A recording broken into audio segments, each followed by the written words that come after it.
souhaité, le groupe écologiste de Paris, souligner le travail précurseur de la coopérative de rue et de cirque, qui a été fondée en 2005.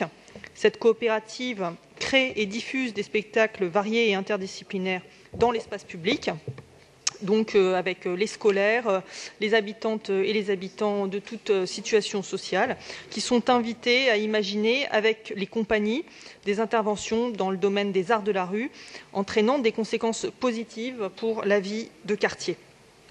Donc ce travail s'effectue des deux côtés du périphérique, mais ce travail s'est enraciné dans le 13e arrondissement et la coopérative a contribué à la création du lieu de fabrique SoWatt, inauguré la semaine dernière, si je ne me trompe, voilà, qui montre l'intérêt de la ville pour ces arts de la rue, pour les arts du cirque. Et nous voudrions souligner que cette structure dont nous parlons, donc la coopérative de rue et de cirque, a contribué à faire rayonner ce domaine. Merci beaucoup. Merci à vous. Pour vous répondre, la parole est à Frédéric Ocard. Merci Madame la maire, merci Madame May. Effectivement, la compagnie, la coopérative de rue de cirque qui œuvre dans le domaine des arts de la rue et du cirque, est une structure soutenue depuis de nombreuses années par la ville.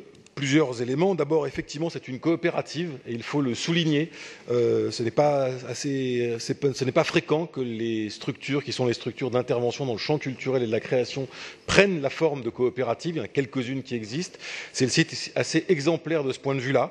Ça permet aussi de dire que les structures de type relevant de l'économie sociale et solidaire, comme cette coopérative, ont toute leur place et qu'il faut favoriser leur développement dans le champ culturel.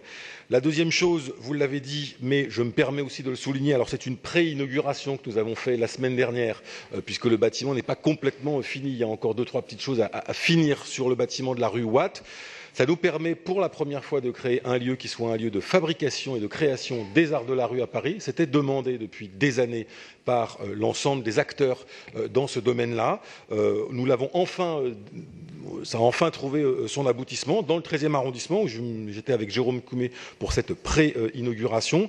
Le bâtiment n'est pas complètement terminé. Une des caractéristiques aussi du bâtiment qui fait que les travaux ont été peut-être un peu plus longs, c'est qu'il y a eu tout un travail de recyclage, c'est-à-dire que l'ensemble du bâtiment à cet endroit-là est un travail où nous avons recyclé, par exemple, les travaux qui sont faits au théâtre de la ville actuellement servent, les portes du théâtre de la ville vont servir de porte à le bâtiment de la rue Watt. Et donc l'ensemble des travaux sont des travaux qui sont dans ce domaine-là assez exemplaires. Et puis la troisième chose, ça permettra d'ouvrir un lieu de création, puisque si on parle de la diffusion des arts de la rue à Paris et du cirque, il est aussi important que les artistes puissent travailler sur le territoire parisien. Et le bâtiment de la rue Watt, qui sera animé par de rue du cirque, mais pas que par de rue du cirque, il y aura aussi des moments où d'autres compagnies qui ne sont pas celles de rue du cirque pourront venir y travailler, permettra de combler ce manque que nous avons à Paris. Donc bien cette subvention qui est une subvention supplémentaire, un effort que la ville fait de manière supplémentaire en direction de rue du cirque, doit permettre que nous renforcions notre soutien dans le domaine des arts de la rue et du cirque, et aussi évidemment l'installation de cette société coopérative d'intérêt collectif dans ce lieu de fabrication et de création de l'art. Merci beaucoup. Je vais mettre aux voix le projet de délibération d'Act 71. Qui est pour? Qui est contre? Qui s'abstient? Il est adopté. Nous examinons le projet d'Act 144.